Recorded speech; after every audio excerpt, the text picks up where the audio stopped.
Hey, Fiancé Freaks, I'm Sam. I'm Emily, and this is 90 Day Fiancé Freaks. I am 0% sure that Emma and Zied are in love. I'm about 7% sure that they're going to eat dessert in the desert. But I'm 100% sure that Zied will propose to Emma on the desert birthday trip. You're 100% sure he'll propose?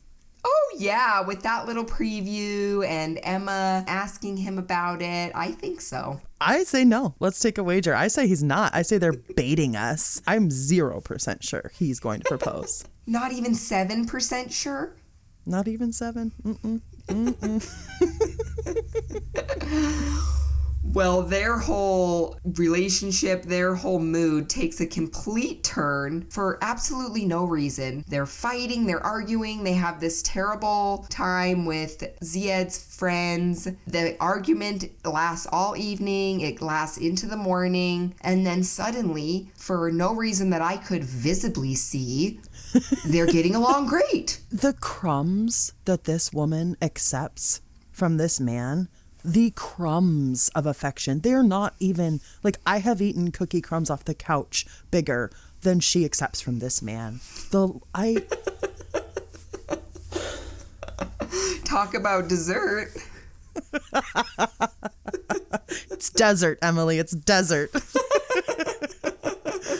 I just want her to hold him to a higher standard, and herself as well. I love that she was standing up to him. She does call him out. She's saying, I wasn't disrespectful. I was listening to you. You said this, that, right? Like, she does call him on his shit, which we love. But then any tiny little ounce that he gives her, she's so satisfied. Like, he gaslights her to no end yet again. He's like, no, you were disrespectful. You were cutting me off. But then he gives her one little thing and she just flips so easy. She has this big smile on her face. All she needs is him to get in the kitchen and make her a little tagine, which she doesn't even like. But she's going to give him compliments, give him so much praise. Oh, baby, this is so delicious. I love it. Again, crumbs. And how much you want to bet he didn't do jack shit to make that tagine, Emily? We know he took that little spoon. He moved the things that the housekeeper had already put in the tagine. She already built that. It just had to go in the oven. And he just like pushed it around with his little spoon. That was it. And then covered it up and put it in the oven and what, quote unquote, made her a meal? Nope. I call bullshit. And that's why he told her to go up on the roof and wait, because he didn't want her to see that he wasn't actually cooking it. The housekeeper was doing all the work, so he said, go up on the roof and wait, baby. I'll bring it up to you, while the housekeeper actually cooks it in that really cool dish, though. Flat clay type dish with the dome-shaped lid. That was gorgeous. I want one of those. Yeah, they're tagines. That's like the name of them. They are tagines. The actual. Oh, connection. Yeah. Light bulb. Do you know how long it takes to make tagine? Because ain't nobody waiting on a roof for that shit to be done, especially alone. Absolutely not. Again, that was like some Food Network shit where it's like, oh, we put it in the oven and here I have one already ready to show you. No, see it. We see through you. It's that he gave her the 7%. Is that what made her so happy? And literally that's all it took was he made her the tagine, but she doesn't care that he's only at 7%. And then even in their interview together, watching this clip back together, he's at 70%. Is that good? No, it wasn't even 70% marry you. It was 70% love you. And listen, I understand the distinction. If you want to say I 100% love you, not 100% sure we're right to be married, I actually really respect that. But if somebody gonna come tell me that they 70% love me, you can 70% walk out of my life. 100% walk out of my life. Well, 0%, 7%, 70%, none of that mattered because they had sex twice that night. Emily, she said, it fits in my hand. The way these women are describing the male anatomy this season is everything. Everything we ever wanted and more. I suppose minus the and more part in this situation because it fits in her hand. Wow, she just does not care that he does not want the world to know about his sex life. She's all cute about it. Like, well, I had to tell someone. Oops. I'm only telling you, producer, and not the entire world. Oh, this won't make the cut, right? Right. You know damn well it's making the cut, Emma. But listen, if we're talking about that, I feel like Zied also doesn't really care. I feel like that was just, he had to say that for his family and his culture and to save face. We both know, we all know he doesn't care, right? He doesn't care, but does he care that his family cares? Not to get too meta here, but I think I disagree with you there. I think you might have to convince me because just how standoffish he's already been up to this point. I know it's only been a few days or a week or however long it's been, but sex has been a hot topic for this couple since the moment they met in person, since before they met. She was in LA, they're talking about they're going to do everything, and now suddenly he can have sex with her. What changed? What flipped? I suppose he maybe just needed time to meet her in person, but I think that maybe on some personal levels he doesn't care, but there's enough of him that does care what his family thinks, what his cultural pressures are, that he truly doesn't want that information known to the world. Okay, you've almost convinced me.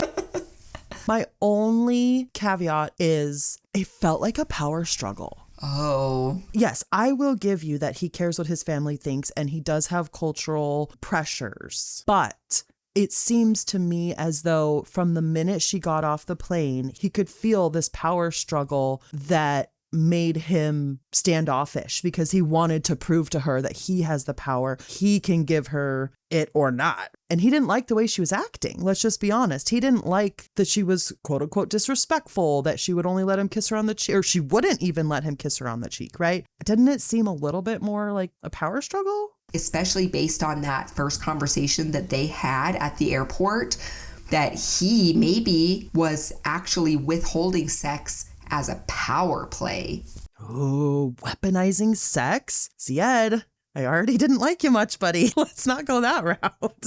And to that fact, it does make me feel better about the way that Emma shared their sex experience. Maybe she really does know that he has to say that, but that he won't be that offended if I tell the world, kind of thing. So it was not malicious of her to share that. It was more like she knows Zied isn't going to say it, but that doesn't mean she can't be the one to say it. Ooh, 100%. The families of the fiancés. Izzy popped into my mind. Oh, Izzy! I forgot all about Izzy. I literally forgot about Izzy.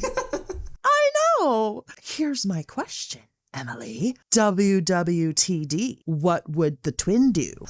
I need Izzy's interjections. I need Izzy to fly her ass to Morocco or watch the uncut versions of this and tell Emma what the fuck is up. I feel like Izzy would not put up with this shit from Zied, and she would tell Emma to pack her shit and come home with her. That is 100% accurate. I do think that it's accurate, but I don't know how much it really plays into this because Emma doesn't take Izzy's advice.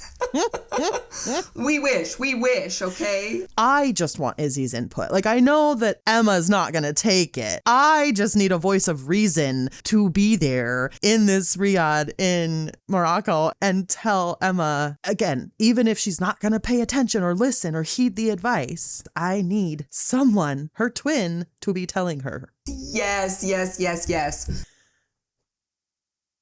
Did you see the street food in Nigeria at the beginning of Lisa and Daniel's segment? I actually didn't. What? Oh. Tell me about it. Emily, it looked so good. It was just a woman cutting onions, throwing them in a big pot, some sort of fried dough balls. I don't even know what it was, but the fried dough balls! I 1000% saw the fried dough balls. In Kenya, those are called mandazi. They're little donuts. They're so delicious. I've cooked them myself. Ooh. In a big vat of frying oil. So good. Ate them like every morning for breakfast. Yeah, love them. I knew you clocked that. See, I knew you caught the street food. Oh, I clocked street food. Yes, I do. I will go to these locations solely for the street food. Like, not even the other food. Just give me the street food. I want to eat what's being cooked on the side of the road. I want to sit on the curb with it. I will absolutely consume it there on the street. Yes. Absolutely. We're going to do a food tour. Eat street food in all these locations and just all the culinary delights of this show. Let's fucking go. So we do see Lisa finally removing her wig. And I breathe that sigh of relief for her because she describes it as just a hellish ordeal, does she not? So I was so relieved for her that she did take it off. Her natural hair is so fucking cute. She took it off. It was matted down. It was sweaty, like poor thing, days and days and days. She takes a shower. She washes it, applies product, blow dries it. It was such a cute cut, such a cute color, a nice natural shape. I loved her hair.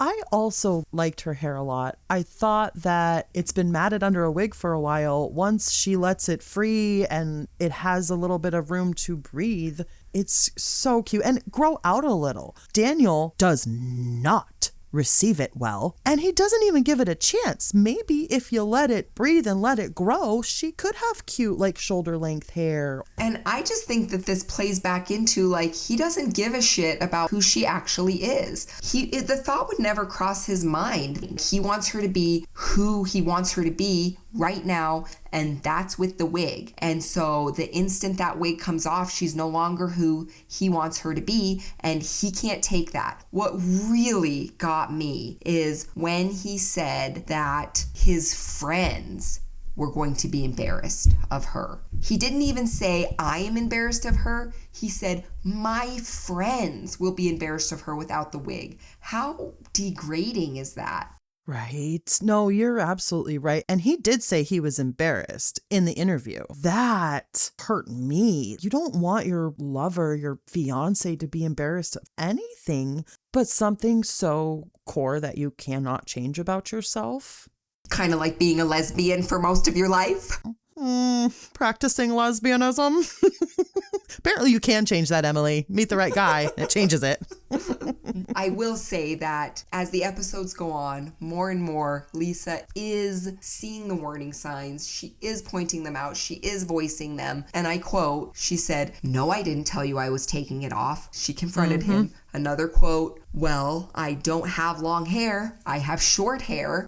And then she literally did say that she was starting to see red flags and cracks. You're seeing it, but you're still there. You're still pouring so much into this. It's still very frustrating to watch. I absolutely agree with you. I was really glad to hear her say she's seeing some red flags, but I also must point out that she is a giant walking red flag of her own. Yeah. Is she not? Oh my gosh. Honestly, Emily, straight up, she catfished the man. It's true. Thank you. Obviously, he knew that wasn't her real hair, but she's been putting on filters and makeup and the wig. Okay, fine. That's pretty normal, natural. Catfished her entire personality, sexuality. This man knows nothing of the real Lisa, and I just realized in this episode she absolutely catfished him. And I don't like him enough to feel sorry for him about it, but it just is a fact at this point. It truly is. I wouldn't say I feel sorry for either of them. I do feel sad for both of them. I've had that feeling from the start about Lisa, but in this episode, I really start to grow that feeling about both Lisa and Daniel, especially with the conversation when Lisa goes to meet the friends. You said this before about the friends being embarrassed of her. Obviously, it's not their place to be embarrassed of her. She's not their woman, as they would say. However, and again, you are welcome to call me out on this, I did have a little empathy for Daniel wanting Lisa to look her very best the first time she meets his loved ones. I don't think he approached it the right way, but I can empathize with, you want your friends to think your partner's hot. You want your friends to think your partner's smart and funny and charming. You know, you want your partner to make a really good first impression on your friends. So I wasn't that mad at him for wanting her to have the wig when she first met his friends. I was more upset that he clearly was not attracted to her in any way without the wig. He's not interested in her at all without her wig. It does totally make sense for you to want your partner to put the best foot forward when they're meeting your friends and family. Daniel just doesn't understand the realities of Lisa's situation, though, with the whole catfishing thing you were saying and him not even really knowing anything about who she is as a person. He doesn't know what it's like to wear a wig for days on end, day and night in Nigeria. So he just has no grasp of what she's going through, which similarly, I don't know that she has much grasp of what he's going through. When they do meet the friends and we learn that he didn't even have clothes to wear on his back, the hours that he was working, you know, Lisa is an angel in his life. He also has faced quite a lot of challenges in his life. They just don't understand each other. They're really having this clashing of worlds, and I just don't know that either of them are putting in the real work to understand who the other person really truly is. And they're not letting the other person put that work in because they're not exposing who they really truly are. The friends, just their reaction to the conversation. They're so straight-faced. They are so supportive and so quiet until they can't take it anymore and the giggles just start erupting out. Okay, I was like, straight-faced? Who's straight-faced? 75% of the conversation, they were straight-faced, they were supportive. They're not saying a single shitty word about Daniel. No way, no how. But then the last 25% of the conversation, they cannot hold it in anymore. Daniel's giggling, the friends are giggling, Lisa's fucking pissed off because this is not funny. Yeah, she calls him out. She says, this is not funny. Don't laugh. It's not funny, but I mean, it's funny as a viewer, but no, it's not funny for her. It's sad for Lisa. It is sad, but it's also so uncomfortable for his friends because you can tell that they are trying to hold it in. But it was his cousin Emmanuel who cracked first. And he's got this little smirk on his face. He knows something we all don't.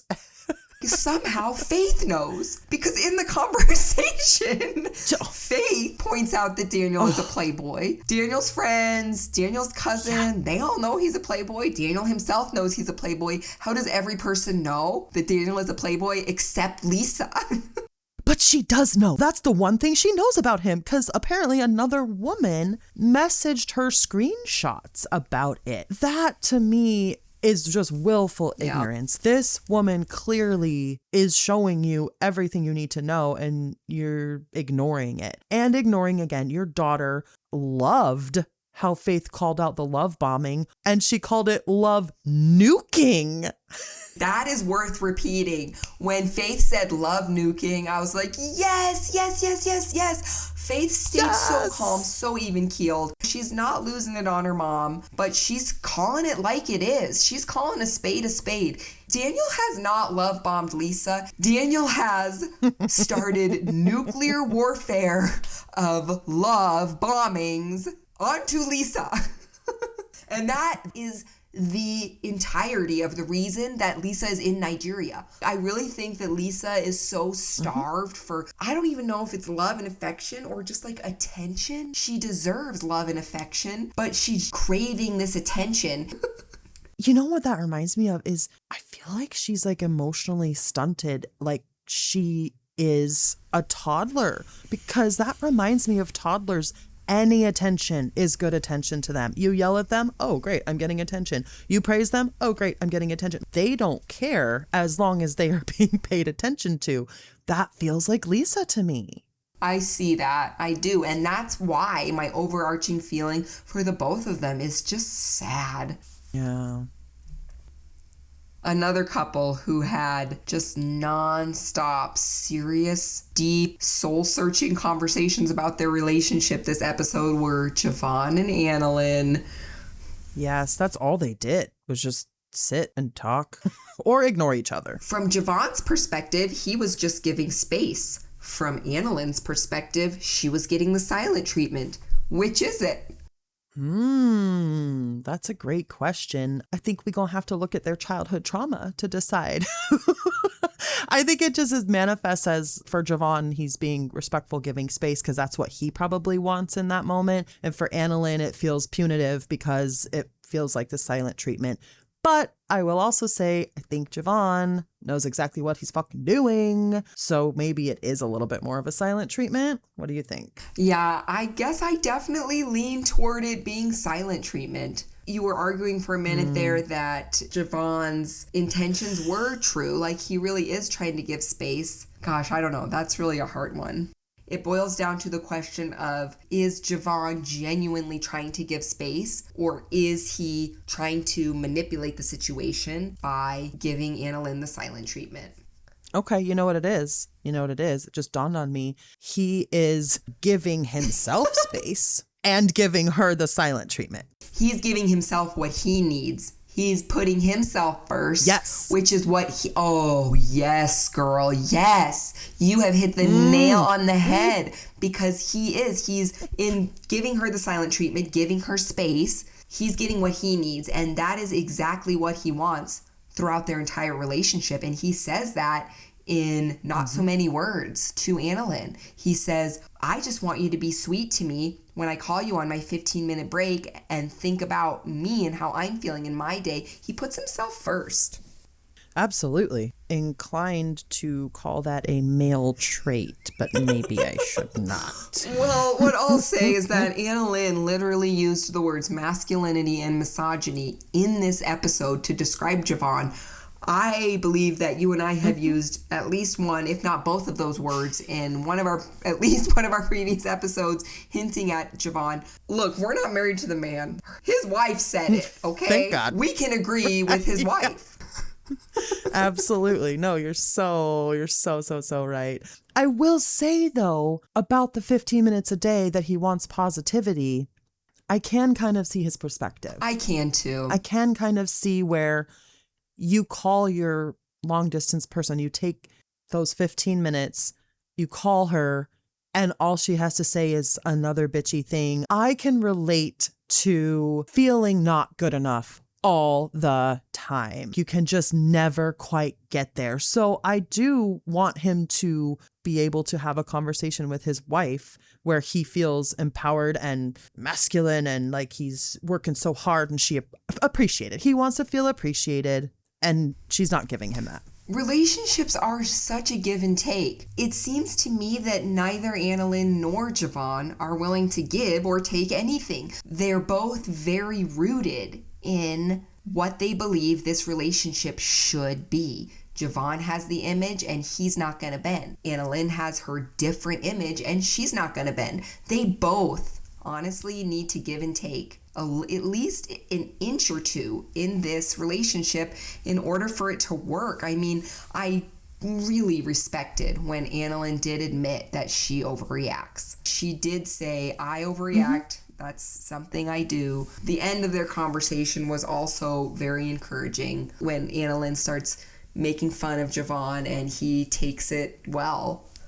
Mocking him. She is physically mocking the man. And I will give that to his masculinity that he does take it well. You're right. He's not threatened by her physically mocking him. He takes it well. And as we're talking about this, I don't know if that was really very thoughtful of Annalyn to do that. Like, in the moment when I was watching it, I thought it was cute and funny and it lightened the mood. But now that you and I are talking about it, it was not giving an inch or even a little bit to Javon's needs. Javon has a lot that he needs to give too. Annalyn does too. And, mocking him on TV when she knows that masculinity and being this male provider figure is extremely important to his self-image is not really a very thoughtful thing to do in your relationship. Yeah, I don't think his podcast would condone that behavior. Would this podcast condone it? We might. I mean, I will say I thought she did take it too far. I liked what she said to begin with. She literally told him that he has not resting bitch face, but resting constipation face. Annalyn is diabolical. The not making half of the bed, that will live in my brain forever. And then telling him he has resting constipation face, I will absolutely be telling people that in my life. How are they together? Annalyn is so feisty and fierce and fiery and diabolical, and even his sister calls her unhinged. And at the time, I was annoyed by that. I thought, no, she's not unhinged. Stop it right now. And I'm starting to agree. Do I love it? Yes. Yes. Do I think that that personality is going to mesh with Javon? I don't know. Well, and all I kept thinking is they are having unprotected sex. They are having a child soon. How are they going to parent this child with such diametrically opposing core personalities? I don't know. They know this about themselves from a distance, from their long distance relationship. Javon literally said that in the taxi. We are opposites. Opposites attract. Way back when they first met. They're just now learning and realizing it in person. And she says that. She says, I'm used to having fights with him long distance, and I'm used to not talking to him for extended periods of time when we're fighting because of the long distance. But that never really hit her as a silent treatment because it was just logistical. Now they're in the same room and not talking, and it's really disorienting to her. Yeah. Oh, Emily, how about that house that Rick rented in Madagascar? Take me to Madagascar immediately. Please, please. We are going. That boat ride, that water, that terrain, lush green, the house on the cliff. Okay, when I first saw the house on the cliff, I wanted to go. After I saw everything that transpired in the house on the cliff, I'm not sure about the mojo in there anymore, Sammy. Well, I don't want to go with Rick. That's all that matters. Okay? I'm going to go with Trish. And we're going to have a good time on those nets. Did you see the sky nets in that house? What are sky nets? They're like woven nets that you can sit and lay on, and they were part of the floor. So instead of like sitting or standing on the floor, you can walk out on a net over the jungle. Stop it. I literally pulled up flights to Madagascar when this scene played. I found the house, and it is $100 a night. We're going. I want to go so bad. Trisha's reaction to the place. Rick is not worthy of the goddess who is Trisha. She is just over the moon. She gives him everything. When your partner does something that beautiful, that thoughtful, curates this experience for you, that's the reaction you want. And I've watched enough of this reality TV show, other reality TV shows with couples on it, to know that your significant other isn't always going to give you that reaction you want. Right. Trish gives it. She shows her appreciation. She shows her love. She's everything Rick wants and fucking more. I don't know. Every scene enrages me deeper toward Rick. You're absolutely right. She's bitching on the walk up, which I love. She's like, why are we doing this, Rick? Why do we have to climb? Why do we have to hike to our house? And then she gets there and she's just blown away. She's real. She's genuine. She's pissed off on the way up because she's walking up. She doesn't know what they're getting into. And then she sees it and it's incredible and amazing. Rick is not fucking worthy. And he's not real. Like you said, he's so fake, dude. He's so fake. And she is a real one. And this is where one of the many, many, many disconnects lies. Another disconnect was the jungle costumes, Emily. Jungle, king and queen role play. Okay, so many issues with this. Number one, Rick, and I quote, recently got into role play. I'm sorry. With who? Your Colombian ex-girlfriend who you had a stexcation with for 5 days. I can't.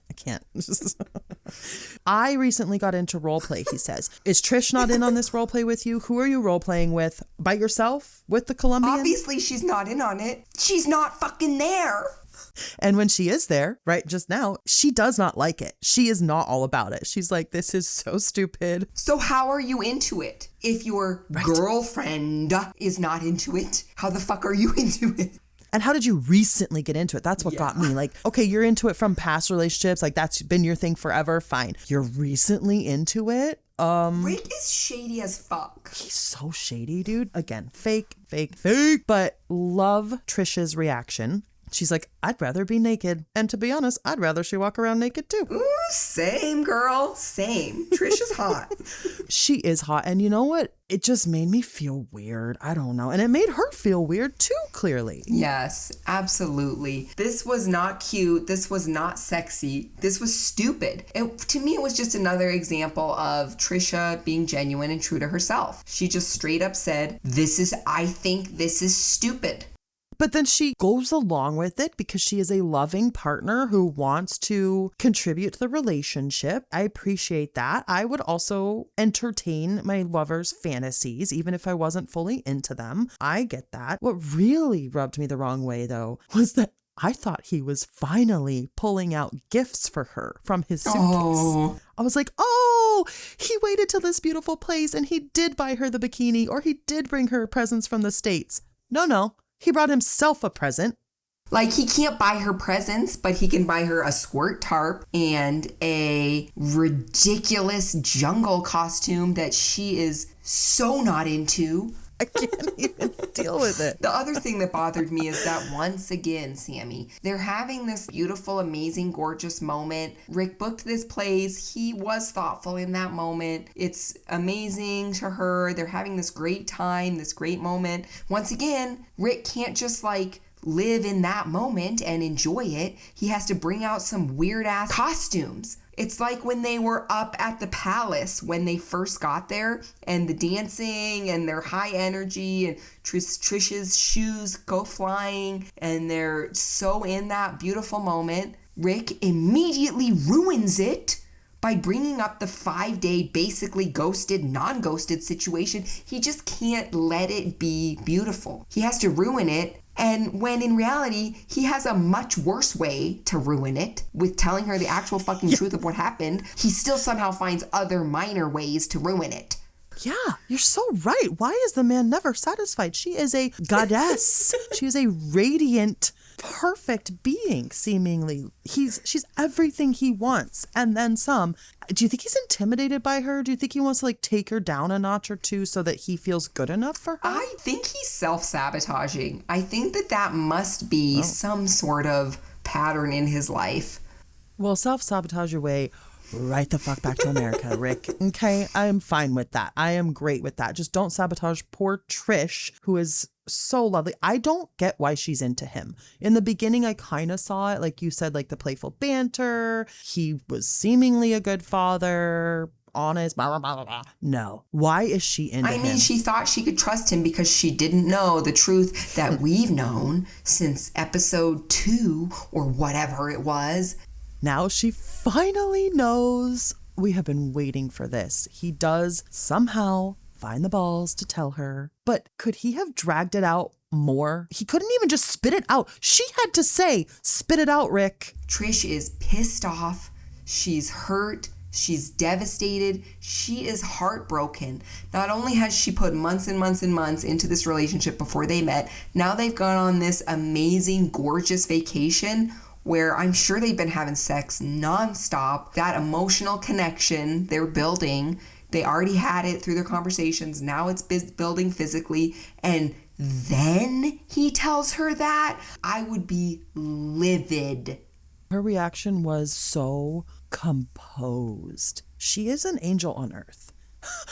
I really would have lunged at him. I would not have been as composed. I would have stormed away. I don't know what I would have done, but she was so composed. She's crying, but just so gracefully. I don't know. I just really admired her. You're so right. Composed is the right word. She was true to her feelings. Mm-hmm. She was composed, but she didn't hide it. She said multiple times, shut up, don't touch me. Each time she said, shut up, don't touch me, I was cheering. Yeah, Rick, shut up and don't you dare touch her. And don't call her baby. I shouted that at the screen before she did. I was like, don't call her baby. And then she said, don't call me baby. Don't call me that. Yes, Trish, yes. And the tiny thing I will give him is that he did not touch her. He didn't push that. And not that I thought he was going to manhandle her, but I feel like some people would have at least done like an arm on the shoulder. Okay, so in Rick's apology, he says... What apology? What? Apology? Come again? It's so true because his apology was so disingenuous. Like, he was not taking responsibility at all. I literally think I blacked out, Emily. Like, I'm serious when I say what apology. I don't know what you're referring to. I must have blacked out. Well, let me tell you what he said because it's enraging. Please do. He said that he started talking to his ex during the 5-day ghosting situation, which we know there was no ghosting. Anyway, he said that he started talking to her during that time because she was the only one who was there for him. Because Rick couldn't handle himself for 5 days of a teensy bit less communication, not even ghosting. Okay, this is coming back to me. I blocked it out. I didn't black out, but I blocked it out. Good. Yes, he said she was the only one there to listen. Are you serious? I was happy that he said, I wasn't happy, let's be clear, in any point of this, but I was relieved to hear that he had sent her a message that said, if you don't answer me, I'm going to take that as you don't want to be together. So at least there was some precursor, some context. That pissed me the fuck off because that was an ultimatum. Ooh. Rick, you think you're good enough to be giving Trisha ultimatums? No. Absolutely Ain't not. nobody good enough to be giving Trisha ultimatums. Least of all you. Least of all, you. No, you're right. And she did say, I responded to that message, Rick, and I told you we were still together and I would contact you soon. She did, but he didn't fucking care. Because he already had his flight booked. Just the premeditated nature of this cheating, okay? You're in a relationship, you get drunk, you accidentally make out with somebody, or you accidentally hook up. It just happens. I'm not saying cheating is okay, but there's a difference between, oops, this accidentally happened, and a premeditated sex vacation in a foreign country. With an ex, which you could have canceled. It's not like he was already there and already had sex with her. And he's like, well, fuck it. I already did it. Let me keep doing it until my trip is over. Trish asked every question I wanted her to ask. She addressed every issue I wanted her to address. I was so gratified as the audience. I needed her to call him out on these things, which she did. He said, I already had my flight booked. And then on the boat, she says, so what? You already had your flight booked. You could have canceled it. So you were just trying to get revenge on me. And he says, yeah. Push him off the boat. Push him off the boat. I mean, she just asks the logical questions that any human being who's in a committed relationship and thinks they're in love and had no reason to doubt that their spouse would be faithful asks. So yes, you're right. She asked all the right questions, and I was so glad to finally get those logistics details because this entire season I've been wondering. So what, like you booked it during the 5 days and then you went on it later? Just that entire timeline has been so confusing in the premeditated nature of it. How can you say that you're in a committed relationship and plan a trip and plan to go have nonstop sex with somebody else? He doesn't love her, Emily. That's why I'm saying he is fetishizing her. He does not love who she is. And make some room for those of us who do, please. Okay? We see her. We love you, Trish. Yes. We love you. Because he says, I'm a good guy. You can trust me. I know now. Again, back to the Zed saying, I am a man. If you have to say you're a good guy, you're probably not. If you have to say you can trust me, you probably can't. On that note, another couple who's having major trust issues are Laura and BeerCon. And we cannot blame her, Laura, for having the trust issues. She does find out about the gambling. We get the whole story, which I was really relieved about, to finally know what exactly has been going on in BeerCon's life. A lot of satisfaction this episode. Zed and Emma finally have sex. Very satisfying. Although, I don't know how satisfying it was for Emma because it fits in one hand. but very satisfying for us, the viewers. Lisa takes off her wig finally. That was satisfying. Rick finally telling Trish this secret. And then we finally, lift the veil on Beer Con's gambling. This was a very satisfying episode. I've been waiting for a lot of these things to happen. A lot of truths were revealed. We learned that Beer Con owned 3 shisha bars that were successful. He was a successful businessman. Good for him. And then COVID hit. He went bankrupt. He sold his place. He sold his car. He got a bunch of jobs. Sometimes he was working 24 hours for $40. The guy's had a rough go. I feel bad for him. He has had a rough go, and ain't nobody can fight COVID. That is not his fault. He did have 3 thriving businesses. Yeah. So he takes her on this romantic vacation to seemingly distract her. She doesn't feel great about it. Laura thinks the romantic getaway is just manipulative. Beer Con thinks he's the spice in her life. So which is it? I think it is a well-timed trip. I will say that. Laura says she doesn't feel great about it. It smells fishy, kind of, that he's trying to distract her from this huge problem. But she says it also might be a good chance for them to talk about everything and get everything out on the table. So I think it's another situation here of he's doing this for his own interest. He thinks it's going to like rescue him, get him out of the doghouse. And then she's like, okay, I'll play along, but I'm going to get what I want out of it.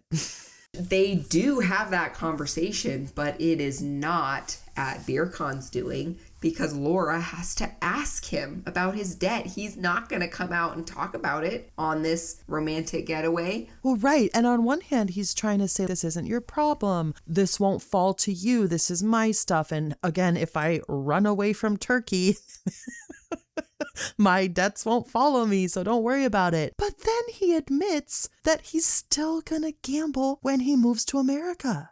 Right. He's 100% addicted, right? I think he is. He obviously doesn't know it yet. He's in denial. I think that, and you know, this is probably going to sound so stupid because just like everyone who gambles, I don't think it started out that way. I think that he literally lost everything because of COVID. Yeah. And so he resorted to desperate measures. And I do think it turned into an addiction. I agree because I remember her saying that she gave him $150 for Valentine's Day and he did turn it into a whole month's rent. Good for him. And he says we a lot. Who is we? Is it those 2 friends at the cafe? I'm just wondering if he's got like a gambling partner or if it is just those friends or what. But we find out he gambles on football. So that was also, I did want to know that, like, what are we gambling on exactly? It seems like he is semi-successful at it, but when you come to America and he says, if I make $5,000 a month, I'll give you 4, I'll gamble the other 1,000. Come again? What? You will? Oh, no, you won't. But that to me indicated addiction. And Laura does not feel good about it. She says she is ready to pack her bags and leave. I don't blame her at this point. That's a big secret. Once again, more things revealed in this episode. It totally makes sense that she would feel that way. It makes me wonder if this is the point in which she calls Michael and she's like, come running, get on a plane. I cannot wait. Michael, get your ass over here. Right. Help a girl out. It wasn't on Next On. That's true. I bet she calls him after this, and that's why he comes. Next week on Before the 90 Days, Emma rides a camel. Anna Lynn takes Javon home. Lauren Beer Con are on a boat. Molly is back with lots and lots of questions. Aunt Spring is back and confronting Stig, and she has receipts. Ooh. And Lisa does more digging to see if Daniel's a scam artist. And yet does not reveal her own scams yet. Wonder how long that will take. Couple quick questions this week. Family and Friends edition. Lisa meeting Daniel's friends. Are you ready, Sammy? I'm ready. Are the friends what you expected? Yeah, absolutely. Same. Is the fiancé surprised by them? No, I don't think Lisa's surprised by them. I think she's disappointed that they're not more forthcoming. Do the friends support their relationship? Yeah, they do. Oh my God. The friends want nothing more than for this relationship to continue. They are desperately begging Lisa at one point. They're like, you got him out of the gutter.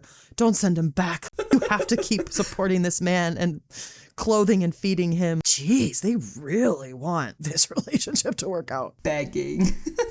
How do they feel about Daniel going on international travel? They feel great about it. Love it. Yeah. Would they themselves get a 90-day fiancé? In a heartbeat. Yes, they would. Currently looking.